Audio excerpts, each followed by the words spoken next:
Hi, this is chapter 2 of The Breadwinner.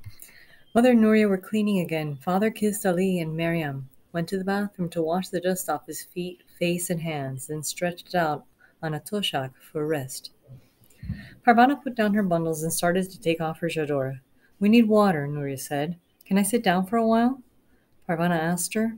Mother, you will rest better when your work is done. Now go. The water tank is almost empty. Parvana groaned. If the tank was almost empty, she'd have to make 5 trips to the water tap. 6 because her mother hated to see an empty water bucket. If you had fetched it yesterday when Mother asked you, you wouldn't have so much to haul today, Nuria said, as Parvana passed by her to get to the water bucket. Nuria smiled her superior big sister smile and flipped her hair back over her shoulders. Parvana wanted to kick her. Nuria had beautiful long hair and thick. Parvana's hair was thin and stringy. She wanted hair like her sister's, and Nuria knew this. Parvana grumbled all the way down the steps and down the block to the neighborhood tap. The trip home with a full bucket was worse, especially the 3 flights of stairs. Being angry at Nuria gave her the energy to do it, so Parvana kept grumbling. Nuria never goes for water, nor does Mother. Miriam doesn't either. She doesn't have to do anything. Parvana knew she was mumbling nonsense, but she kept it up anyway. Miriam was only 5, and she couldn't carry an empty bucket downstairs, let alone a full bucket upstairs. Mother and Nuria had to wear burqas whenever they went outside, and they couldn't carry a pail of water up those uneven, broken stairs if they were wearing burqas. Plus, it was dangerous for women to go outside without a man. Parvana knew she had to fetch the water because there was nobody else in the family who could do it. Sometimes this made her resentful. Sometimes it made her proud.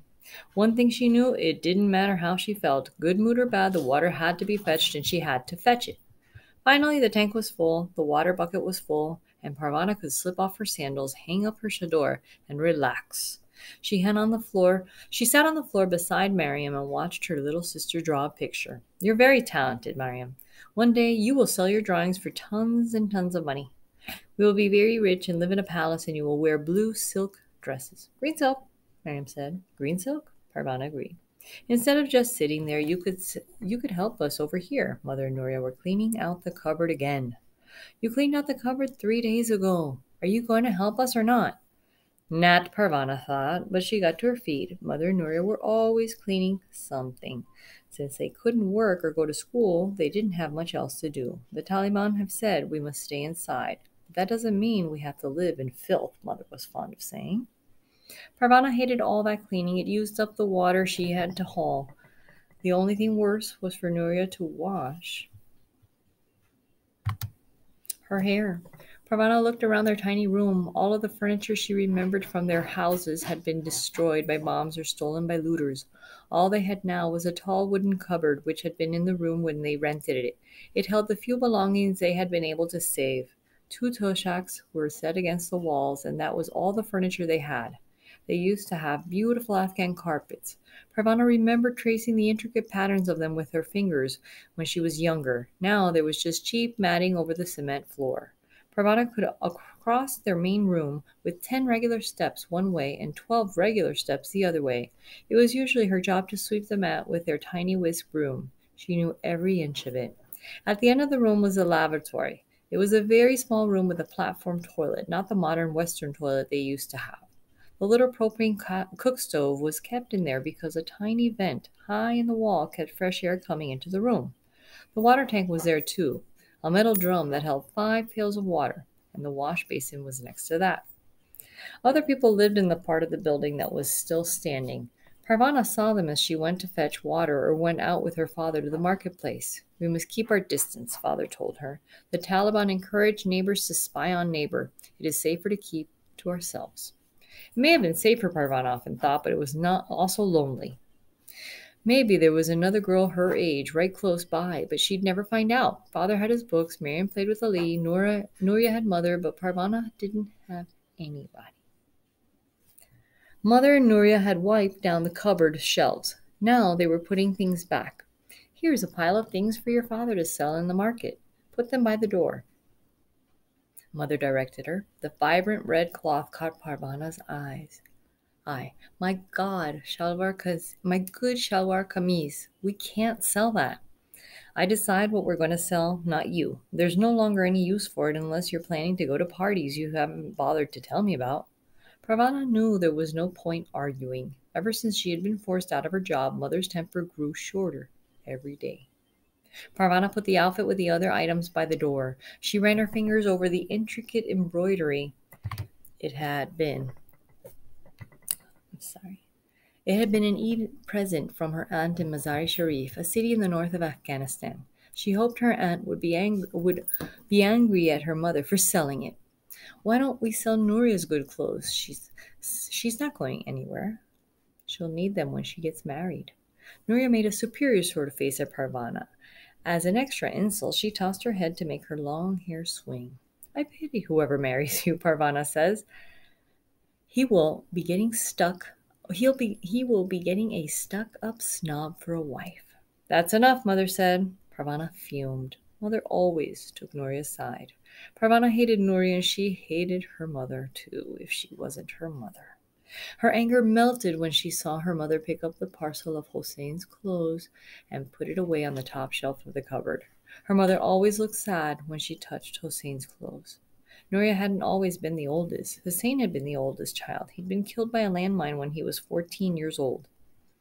Mother and father never talked about him. To remember him was too painful. Nuria had told Parvana about him during one of the rare times they were talking to each other. Hossein had laughed a lot and was always trying to get Nuria to play games with him, even though she was a girl. Don't be such a princess, he'd say. A little football will do you good. Sometimes, Nuria said, she'd give in and play, and Hussein would always kick the ball to her in a way that she could stop it and kick it back. He used to pick you up and play with you a lot, Nuria told Parvana. He actually seemed to like you. Imagine that. From Nuria's stories, Hossein sounded like someone Parvana would have liked too. Seeing the pain in her mother's face, Parvana put her anger away and quietly helped get supper ready. The family ate Afghan style, sitting around a plastic cloth spread out on the floor. Food cheered everyone up, and the family lingered after the meal was over. At some point, Parvana knew a secret signal would pass between her mother and Nuria, and the two of them would rise at the same instant to begin clearing up. Parvana had no idea how they did it. She would watch for a sign to go between the two of them, but she could never see one. Ali was dozing on Mother's lap, a piece of naan in his little fist. Every now and then he would realize he was falling asleep and would rouse himself as if he hated the thought of missing something. He'd try to get up, but Mother held him quite firmly. After wiggling for a moment, he'd give up and doze off again. Father, looking rested after his nap, had changed into his good white shalwar kameez. His long beard was neatly combed. Parvana thought he looked very handsome. When the Taliban first came and ordered all men to grow beards, Parvana had a hard time getting used to her father's face. He'd never worn a beard before. Father had a hard time getting used to it too. It itched a lot at first. Now he was telling stories from history. He'd been a history teacher before his school was bombed. Parvana had grown up with his stories, which made her a very good student in history class. It was 1880 and the British were trying to take over our country. Did we want the British to take over? He asked Mariam. No, Mariam answered. We certainly did not. Everyone comes to Afghanistan to try to take over, but we Afghans kick them all out. We are the most welcoming, hospitable people on earth. A guest to us is a king. You girls, remember that. When a guest comes to your house, he must have the best of everything. Or she, Parvana said. Father grinned at her. Or she. We Afghans do everything we can to make our guest comfortable. But if someone comes into our home or our country and acts like our enemy, then we will defend our home. Father, get on with the story, Parvana urged. She had heard it before many times, but she wanted to hear it again. Father grinned again. We must teach this child some patience, he said to Mother. Parvana didn't need to look at her mother to know she was probably thinking they needed to teach her a whole lot more than that. All right, he relented. On with the story. It was 1880. In the dust around the city of Kandahar, the Afghans were fighting the British. It was a terrible battle. Many were dead. The British were winning, and the Afghans were ready to give up. Their spirits were low. They had no strength to keep fighting. Surrender and capture were starting to look good to them. At least they could rest and maybe save their lives. Suddenly, a tiny girl younger than Nuria burst out from one of the village houses. She ran to the front of the battle and turned to face the Afghan troops. She ripped the veil off her head, and with the hot sun streaming down on her face and her bare head, she called to the troops. "We can win this battle," she cried. "Don't give up hope. Pick yourselves up. Let's go." Waving her veil in the air like a battle flag, she led the troops into a final rush at the British. The British had no chance. The Afghans won the battle. The lesson here, my daughters, he looked from one to the other, is that Afghanistan has always been the home of the bravest women in the world. You are all brave women. You're all inheritors of the courage of Malali. "We can win this battle," Miriam cried out, waving her arm around as if she were holding a flag. Mother moved the teapot out of harm's way. "How can we be brave?" Nuria asked. "We can't even go outside." "How can we lead men into battle? I've seen enough war. I don't want to see any more." "There are many types of battles," Father said quietly, "including the battle with the supper dishes," Mother said. Parvana made such a face that Father started to laugh.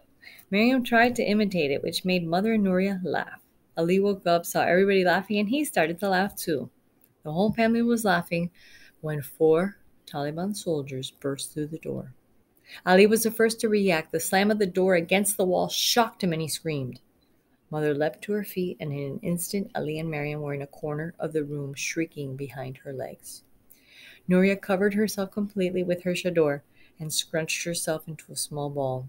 Young women were sometimes stolen by soldiers. They were snatched from their homes, and their families never saw them again. Parvana couldn't move. She sat as if frozen at the edge of the supper cloth.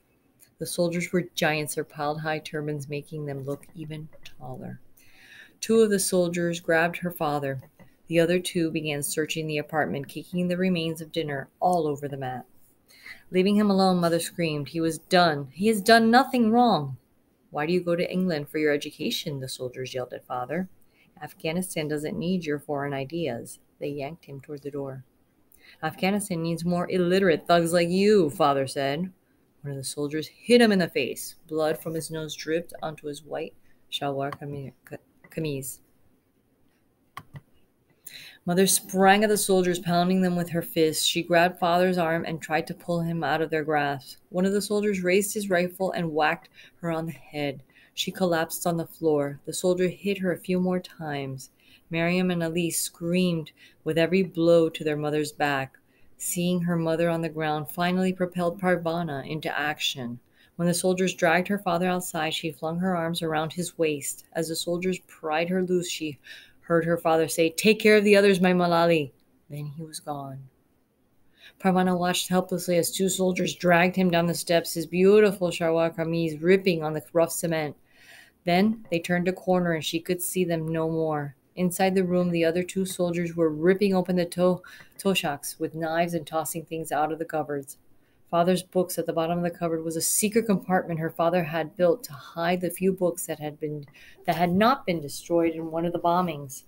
Some were English books about history and literature. They were kept hidden because the Taliban burned books they didn't like. They couldn't be allowed to find Father's books. The soldiers had started at the top of the cupboard and were working their way down. Clothes, blankets, pots, everything landed on the floor. Closer and closer, they came to the bottom shelf, the one with the false wall. Parvana watched in horror as the soldiers bent down to yank the things out of the bottom shelf. "Get out of my house!" she yelled. She threw herself at the soldiers with such force that they both fell to the ground. She swung at them with her fists until she was knocked aside. She heard, rather than felt, the thwack of their sticks on her back. She kept her head hidden in her arms until the beating stopped and the soldiers went away. Mother got off the floor and had her hands full with Ali. Nuria was still curled up in a terrified ball. It was Mariam who came over to help Parvana. At the first touch of her sister's hand, Parvana flinched, thinking it was the soldiers. Mariam kept stroking her hair until Parvana realized who it was. She sat up, aching all over. She and Mariam clung to each other, trembling. She had no idea how long the family stayed like that. They remained in their spots long after Ali stopped screaming and collapsed into sleep.